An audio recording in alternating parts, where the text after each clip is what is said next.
Good day, everyone. My name is Aarthi Arthur Colasso, and today for financial management, my topic is capital budgeting. Yes, capital budgeting. It is basically making strategic investment decisions. Let's take a deeper look.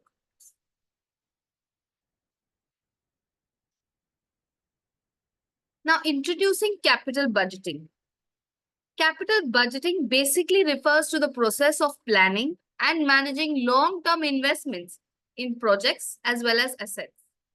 These investments typically involve significant financial resources and have a long lasting implication for the organization's operational as well as financial performance. Why do you think capital budgeting is important? Yes, it is important as it is crucial for businesses to make strategic decisions regarding how to allocate resources towards projects and investments that can enhance profitability, growth, as well as competitiveness. It helps organization prioritize investment opportunities and also assess the potential returns and mitigate risk associated with capital expenditure. Now let's take a look at the objectives of capital budgeting. It is basically to maximize shareholders' wealth, to allocate scarce resources efficiently, and to ensure long-term business viability. Let's take an example. A retail company may use capital budgeting to evaluate whether investing in a new store location will generate sufficient revenue to justify the expenditure incurred. Now, by considering factors such as projected sales, costs, and market demand, the company can assess the viability of the investment and its potential impact on shareholders' wealth. There are various types of capital budgeting decisions: expansion projects, replacement projects, new product launches, and even asset acquisitions. Taking another example, a manufacturing company may face a capital budgeting decision regarding whether to invest in expanding its production capacity to meet growing demands for its products. By analyzing market trends, production costs, and revenue projects, the company can evaluate the feasibility and potential returns of the expansion of the project.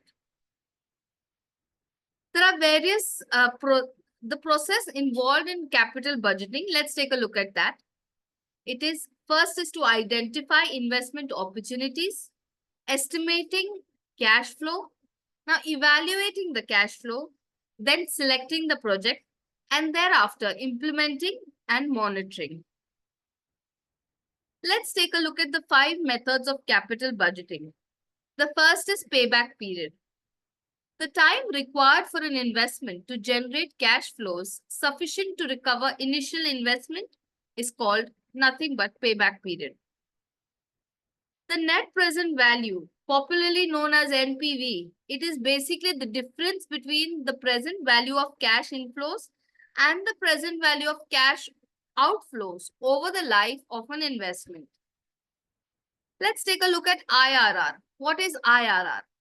It is the discount rate that makes the net present value of an investment equal to 0, popularly known as IRR, that is internal rate of return. Another method is profitability index. It is the ratio of the present value of cash inflows to the initial investment. We have accounting rate of return, that is ARR. The average annual accounting profit is divided by the initial investment. Now, how companies will evaluate and make decision? The criteria, let's take a look. There is this accept reject rule. Organization use predetermined criteria to accept or reject investment projects based on their financial feasibility and alignment with strategic objective.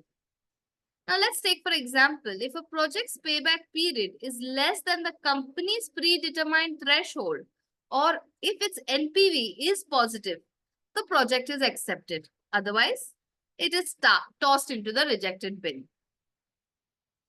Now, they also use ranking method wherein organizations rank investment projects based on their financial metrics such as NPV, IRR or profitability index and prioritize resource allocation.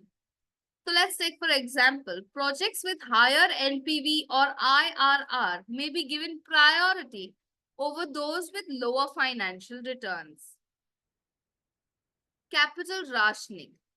When organizations have limited capital resources, they prioritize investment projects based on their potential returns and risk policies. Now, taking for example, if a company has a budget constraint of rupees 50 lakhs, it may allocate funds to projects with the highest NPV until the budget is fully utilized. Implementation and monitoring of capital budgeting. While project implementation, resource allocation, time and milestones and execution play an important role. And while monitoring, there is regular performance review, KPIs, that is key performance indicators, and adjustments and reevaluations are considered. Now, to conclude on capital budgeting, capital budgeting is a vital component of financial management, critical for making informed long-term decisions. Strategically alignment. Effective capital budgeting ensures that investments align with the organization's strategic goals, maximizing shareholder value and fostering sustainable growth. Utilizing the various methods of capital budgeting provides a thorough evaluation of potential investments, considering financial returns, risk, and strategic fit. Successful capital budgeting accounts for real-world factors such as risk management, inflation, tax implications, and project interdependence, enhancing decision-making robustness. Like someone said, capital budgeting decisions shape the strategic decision and future growth of a company. Thank you. Thank you very much.